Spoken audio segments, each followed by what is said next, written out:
अच्छा, पाकिस्तान के लिए मसला कहाँ शुरू होता है? मसला यहाँ शुरू होता है कि ये जो ट्रक्स हैं, ये जो सामान है, ये अफ़गानिस्तान में एंटर ही नहीं होता।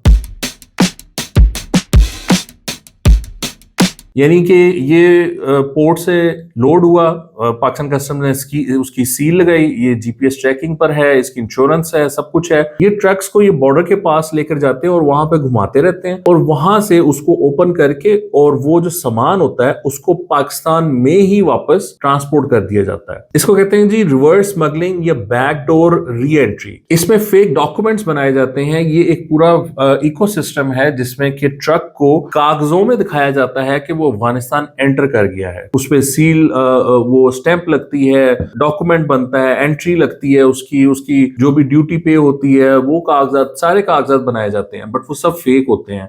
एक्चुअली वो ट्रक बॉर्डर क्रॉस ही नहीं करता अफगानिस्तान में। वो ट्रक वहीं पर कंटेनर जो है उसको अनलोड किया जाता है और वो फिर पाकिस्तान में स्मगल किया जाता है।